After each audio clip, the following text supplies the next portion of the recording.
So we said, let's sell it to the people. Let's break the park to bits, into tiny bits all over the place, and sell it to the people. And let's let somebody own a Toffee Head. Let's let somebody own a Tinkerboo sign. Let somebody own a boomerang sign, or whatever your favourite bit of the park was. Our plan was to sell everybody a piece of it. And it was met with sort of a mixed response, a sort of, oh, okay, yeah, well, do you think you can do that? Absolutely, yeah, we will turn this into a monster, basically.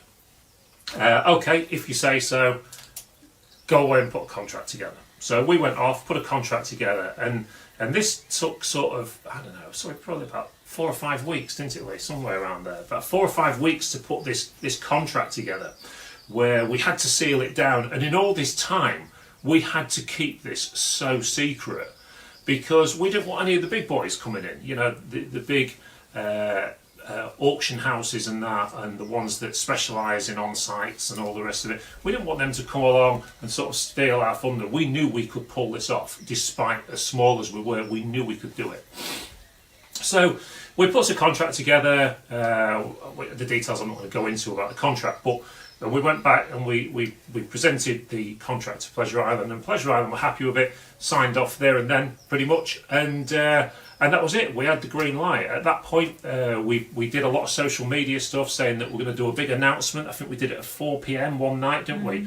And we sort of really given it this big build-up, and then we put this big thing on, picture of me and Paul exchanging contracts with the management team at Pleasure Island, saying that we're going to do a massive on-site auction at Pleasure Island in Claythorpes, and it certainly raised a few eyebrows, you know, in the auction industry in particular.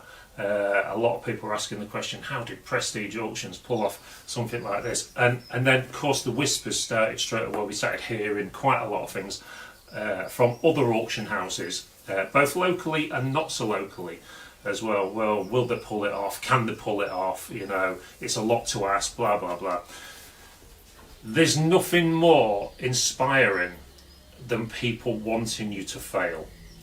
There's no doubt about this. Whatever business you run, whatever sort of thing you operate in your life, if you think to yourself, somebody's going to make fun of you watching you fail, there's nothing better to inspire you and to make it work.